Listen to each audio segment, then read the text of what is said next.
The disclaimer always comes up first, and you just go, okay.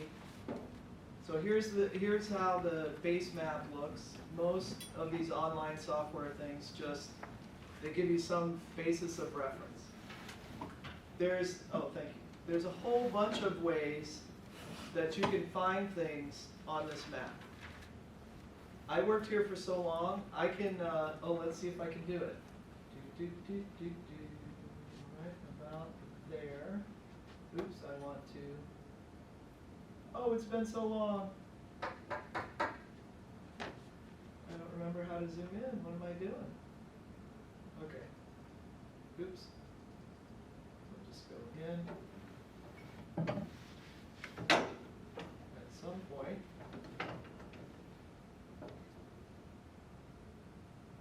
the parcels come on. So you see how when you're zoomed out, you don't see the parcels, but when you get zoomed in, you certainly do. Oh, I was so close.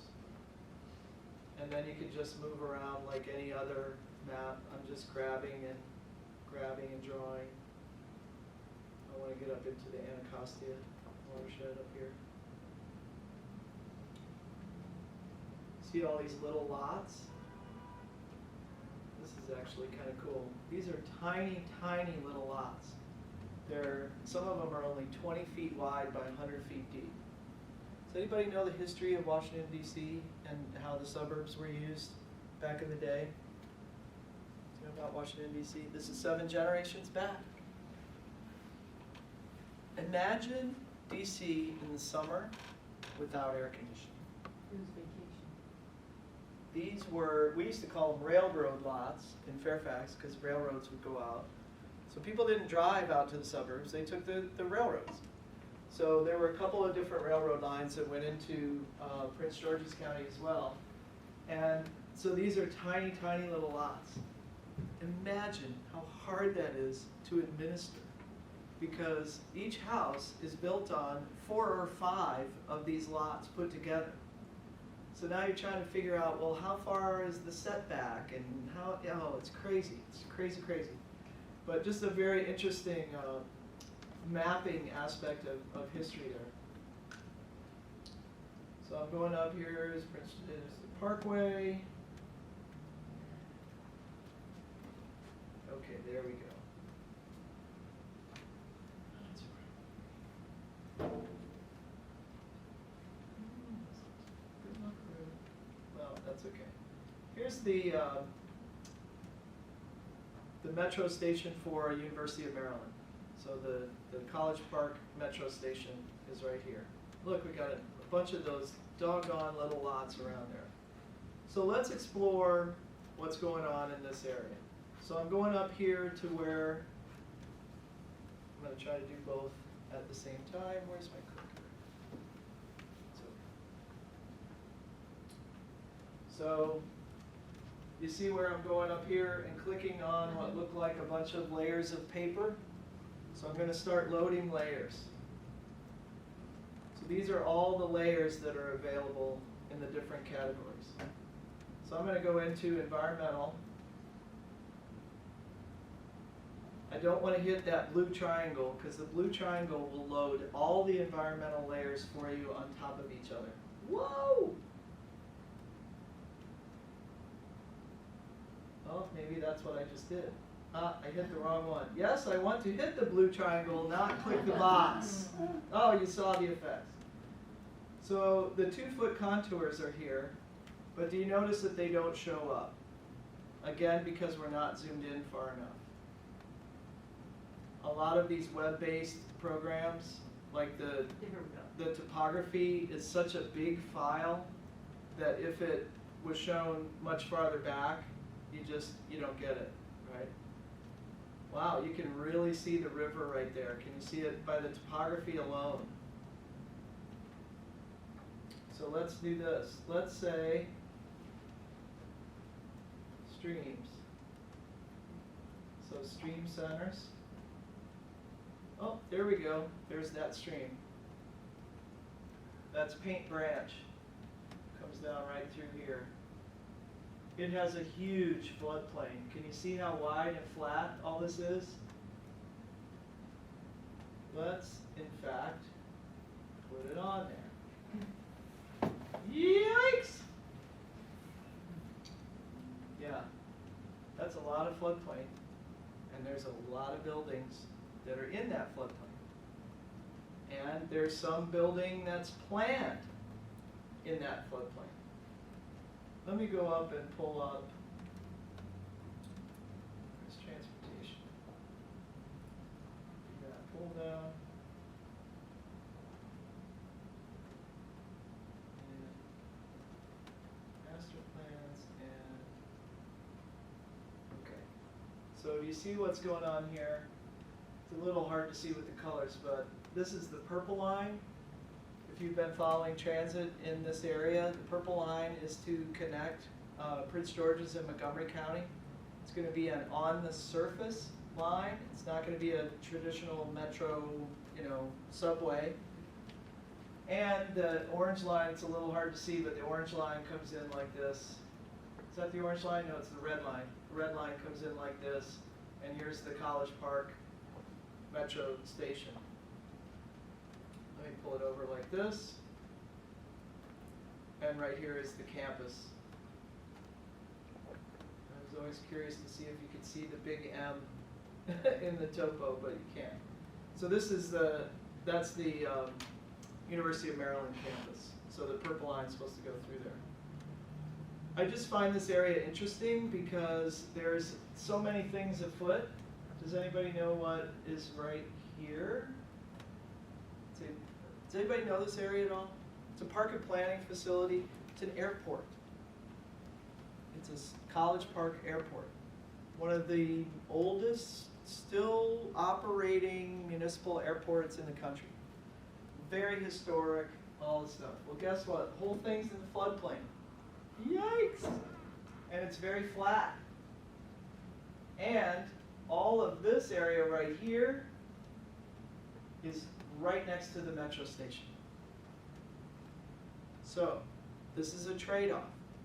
Do we build in the floodplain something that we tell ourselves not to do to put development next to that metro station? Because that metro station was an investment in transit, and we want to build transit-oriented communities which are greener, and we want people to live and work in the same place. So we have said, yes, it's okay to build in that floodplain. They're going to have to build, set the first floor elevation at least 18 inches above the floodplain. We're hoping that they're going to say 2 feet. We'll see, but that's the first floor elevation. But still, things like parking garages can be within the floodplain elevation. Then they just go, oh, move your car if it's going to flood. Yeah, that doesn't always work, but it's part of what's allowed. So it's these trade-offs, right? You got to see, are we gonna do this or are we not gonna do that? All right, what else do you want to see? Let's go back to environment. What do you want to see? How about forest interior dwelling species? Forest interior dwelling species are habitat areas, oh gosh, let me see if I can remember this, that are at least 300 feet across and have at least 100 feet of buffer on all sides. So the 100 feet of buffer doesn't really work because that would only make it 200 feet, so it's 300 feet deep on all sides, okay? So that's interior forest. And you can see this is Greenbelt National Park. Oh my God, there's a national park right across from this. That would be so cool to make a connection. But also in this neighborhood, there's enough canopy coverage that shows up as forest interior dwelling species habitat. So that's for birds that need that interior forest. They don't want to be near the edge. They need that privacy to reproduce, whatever it is. They want to be on the inside of the forest. So how might we use information like that if we're evaluating a development application?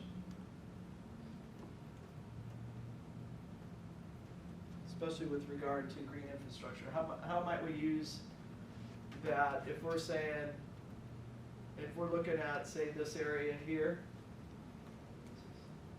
this area here, What's the impact from the development going to be on that area? right, what's the impact going to be?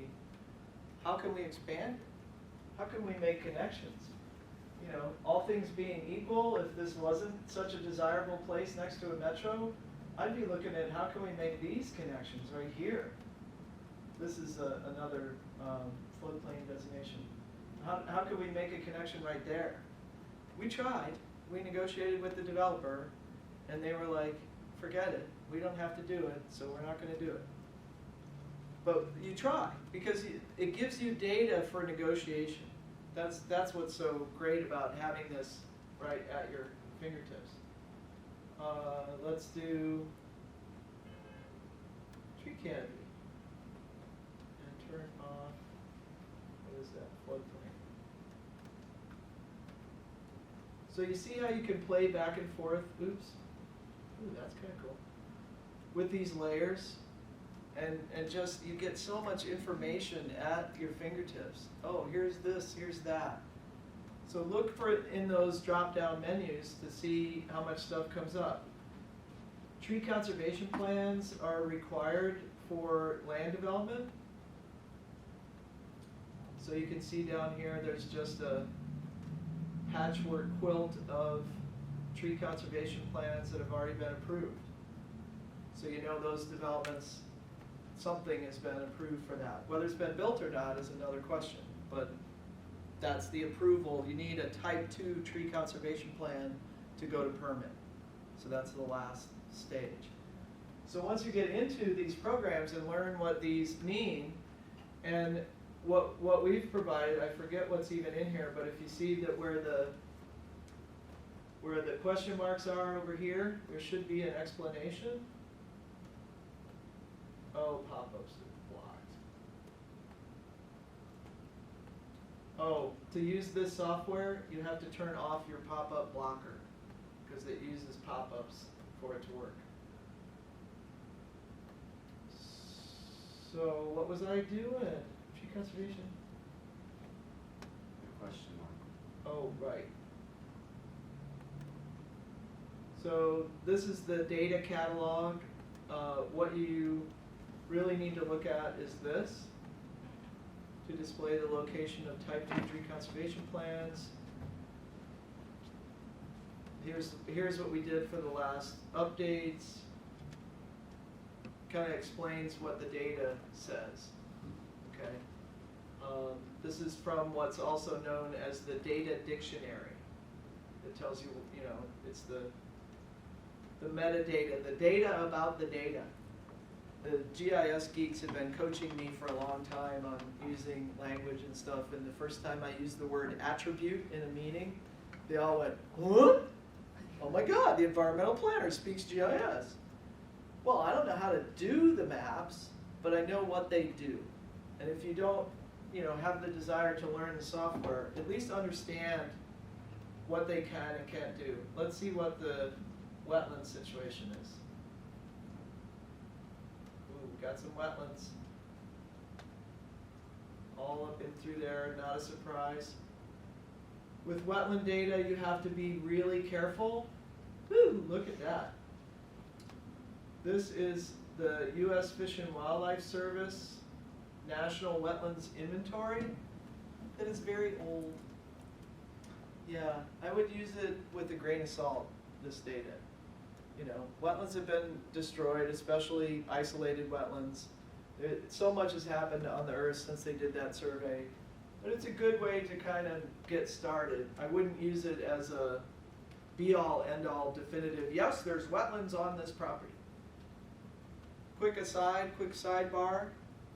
What 3 things, you don't get to answer this question, what 3 things do you need to have a wetland from a regulatory perspective? What makes a wetland? There's 3 things.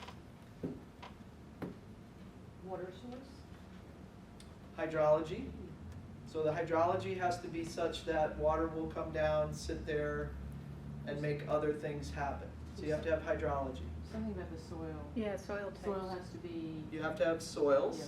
You have to have hydric hydric soils. soil, that's it. Right? Hydric soils, a special kind of soil category. They're usually gray, which means they are low in oxygen. And you know, wetlands are kind of, what was it the senator said, you know, pornography is, you know it when you see it. Wetlands are kind of like that. You know them when you see them. So you've got hydrology, you've got soils. What's the third thing? But what's growing there? The vegetation, exactly. So vegetation. So you need hydrology, soils, and vegetation to have a wetland. You would have gotten that right, right? You didn't get into that? No, not really. Okay. It's, Well, you're getting it now, and that's good exposure.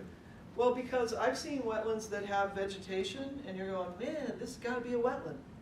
But then you look at the soils, it's just wet periodically enough, but not, the soils aren't hydric. And you would look on soils maps to find that data. And thank goodness the soils maps have been updated. NRCS, the Natural Resources Conservation Service, NRCS, does a nationwide web soil survey. And that's something that you'll get exposed to in this program. So you know that web soil survey, you can go right in, look at the data, talk about what the soils are on the site that you're looking at. Cool. So anything else we should look at here? what are the wetlands on there? In the green area? That? No, I turned it off. Oh no, I'm sorry, it's the blue. The blue with that, with this symbol, that's always a wetland symbol. Yeah. Let me turn off the vegetation. That's something that you have to pay attention to. If I turn off the vegetation, you're going to be able to see it better. Oh. Sorry, tree canopy. It's masking the wetlands in a couple places. Now, if this was true GIS, I could move this layer up in the list and have it on top, and that's what would be the top layer in the layering of layers. I can't do that because this is static. But when you're working in GIS, you have to look at who's masking who and how to make it show everything. Little sidebar history lesson. Does anybody know who Ian McHarg was? Yay! I had him as a professor. No way. Yeah, he was unbelievable. Wow. Well, Did you too? as far as I'm concerned, he invented GIS. He didn't do the technical stuff, but he wrote a book called Design with Nature. I mean, it was such radical thinking at the time. And we've done some planning exercises like this, where you take a base map and you put a clear acetate over it that has like the wetlands on it. And then you take a clear acetate and put the vegetation over it and the slopes. And he was doing this with paper maps. Basically GIS, it's the same thing. And figuring out where you should build, where you should not build, let the land direct your decisions. This was radical. I think his book was 1964 or something like that. Really, really radical for the time. And what was unfortunate for him was that there wasn't that much map data. Gosh, he just, and the maps were somewhat crude at that time compared to what we can do now. So I just had to give him a shout out. He was with a firm in Philadelphia for a long time. Is that where you went to school, Yeah, Michelle? at the University of Pennsylvania. Yeah. So he's the one that made all this possible as far as I'm concerned. Let's see what else we have here. How about we look at zoning? Pardon me? Oh, that one we do want to see everything. Wow. Boy, that's a cluster, you know what? Just all kinds of stuff all over the place. Let me turn this other stuff off. I just looked, Design with Nature came out in 1969. Oh, 69. Wow. Where is the, tree canopies, covering everything up there. So when you have, this is a very unusual situation. Something to get familiar with in your professional life would be the colors of zoning. So do people know what yellow means? Residential. Yellow's housing. Red is usually commercial. Gray is usually industrial. Right, right. So that gives you some outline. A lot of times purple is used for any kind of mixed use. So this is mixed use, transit-oriented development. Let's see who's on this site already. NOAA is on this site. FDA is on this site, Federal Drug Administration. I think NASA's building a building on this site. It's called M Square. It's, you know, thousands of workers are now coming in and out through that metro station that weren't before. The criticism I would have of this development is it's not very walkable. It's still that suburban kind of, here's my building, here's your building, and I'm surrounded by parking, and you're surrounded by parking, and we don't want to, especially the federal government, drive me crazy. They don't want to let people cross from one property to the other. Everybody's got a fence. So while we're trying to make this walkable and make it connect for people, everybody's homeland security, you know, security-ing. Oh, we can't do that. No, we can't do that. Can't have people connected. I'm like, they're your own employees walking back and forth to the metro. So, you know, that is a tough thing. Okay, well, enough of this. If you look, I think I heard you said PGAtlas. Let's try that. Oh, PGAtlas Plus. Forgot. Yeah, so here you go. Same kind of thing. On the Oh, right. same as PGAtlas. You can put in an address and it'll take you right to that address. But yeah, on the right it has the different base maps. So it has the DC base map right now. Okay. So then you can look at the different ones. Those are just like basic ones. But I always looked at the proper one. Oh, cool. Oh, man. Talk about a tunnel I could go down and never come back from. Oh, geez. Oh, it's bad. Look at these aerials. But yeah, you can also like see where all of the like bus stops are, whether they're DC bus, DC circulator or WMATA, and that's under the layers. Under so, layers, yeah. Yeah, there's like other things in there, so you can pick different categories. Okay, so proposed. There's like so many different ones. Wow. There's I'm even like other impressed bus with stops, these. and I was like, I don't even know what would be an other bus stop that doesn't count like DC or WMATA. Like, what is an other stop? But I think that's Maryland Transit Authority. They actually have a couple bus stops in DC. Well, you know what I saw over here? A Loudoun Transit bus stop. I'm like, really? Loudoun County has bus stops in Arlington? Because there's a metro here. Yeah. Shared interconnectivity, you know. Anyway, so these, I guess what I'm trying to say is give you some comfort around, these websites are not hard to navigate. And you can do a screen capture, you can pull something up and go, I mean, you can count how many trees were in that courtyard. Look at you can see the mulch rings practically for all. There Very is a GIS layer with every single tree in the district that's mapped out, and it has information on age and stuff, but I don't know if that's public. I could check. Is that through Casey Trees or? It's through DDOT, Through the district, DDOT. yeah, because they have a bunch of arborists that go off Right. through each. Right. Casey Trees. Somebody did their headquarters as a assignment number 2. I've heard of these project. before. Yeah. Cool. Okay. So, do we need to see anything else? I think I'm pretty good. Is everybody good? All right. So, let's talk about, before we talk about assignment 2, let's talk about assignment 1 real quick. Let's take them in order. I'm a linear thinker. Oh my gosh. Have you ever had a boss that's not a linear thinker? Drives me crazy. Over here 1 minute, then over here, and I'm like, please, just give it to me in chronological order so I can understand it. And that's part of getting what you want, moving the ball forward, is understanding that there are different styles of learning and communicating, and oh my God, you gotta learn them all to be able to work with people. Okay, so assignment number 1. You are writing your sustainability philosophy. And that,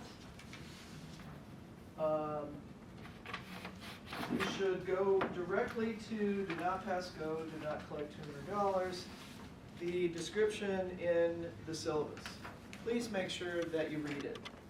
Students in the past have thought that they didn't need to read it, and then it was very difficult to grade the papers because they missed some of the basic things.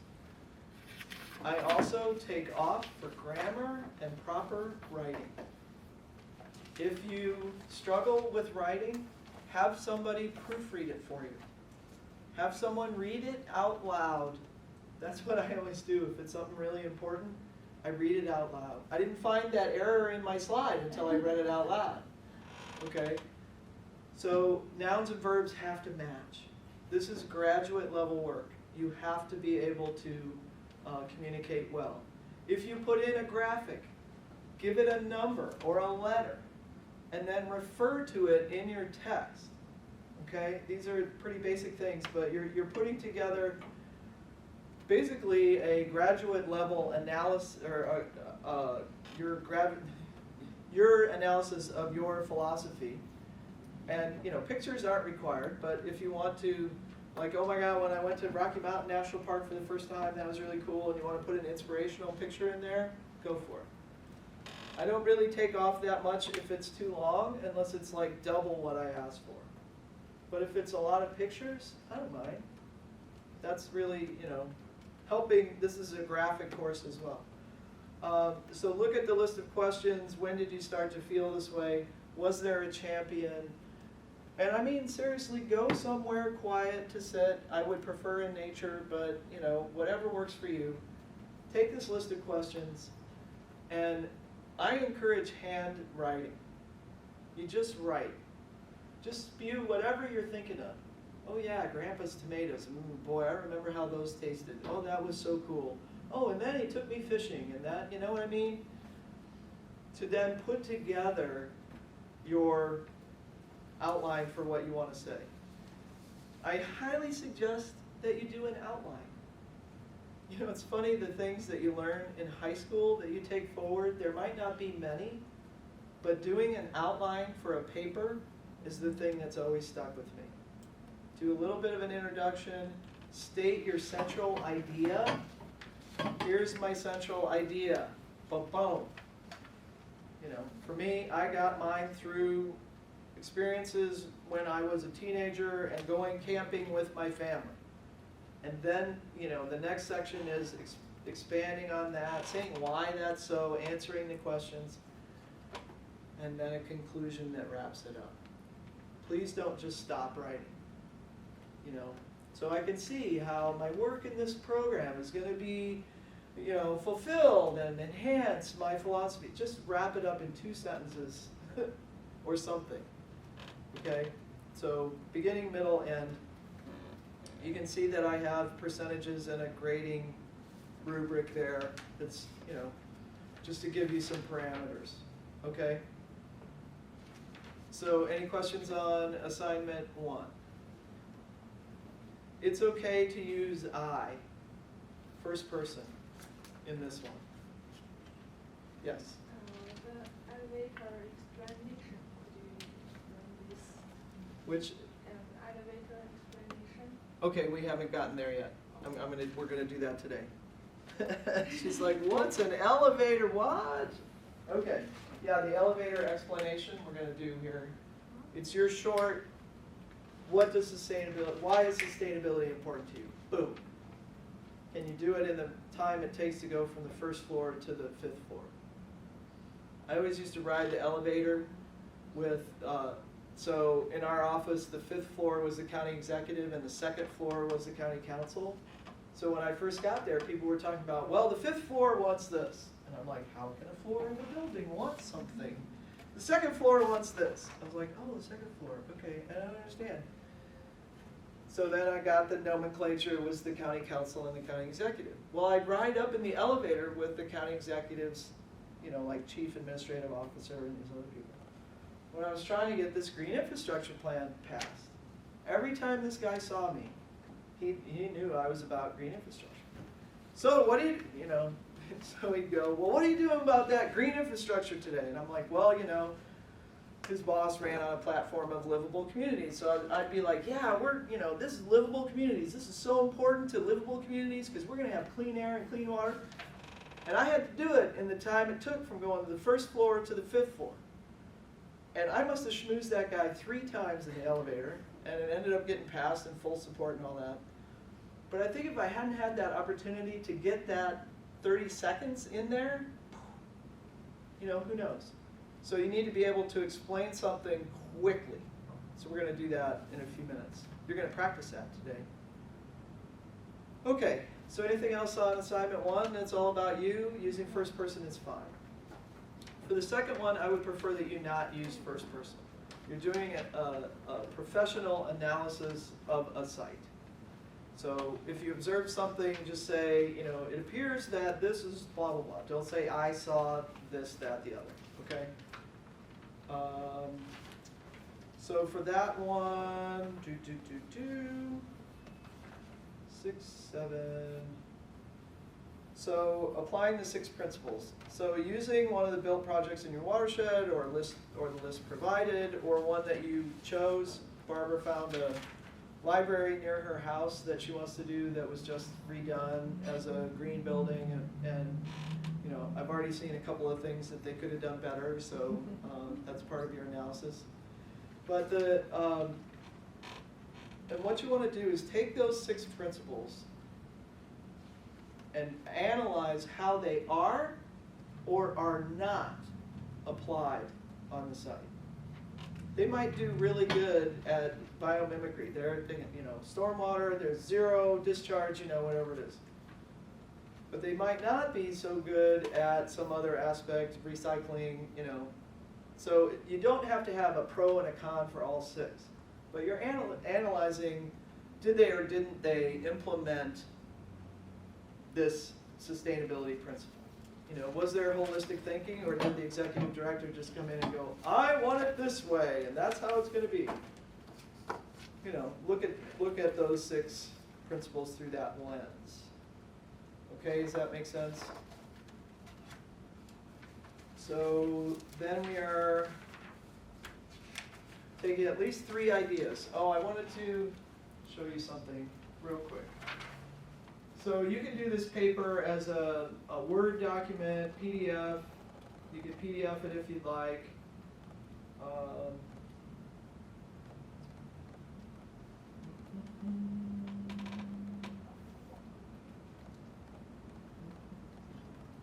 Okay.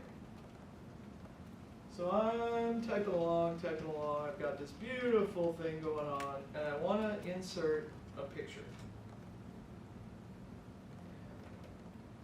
Ready to go. Let's see.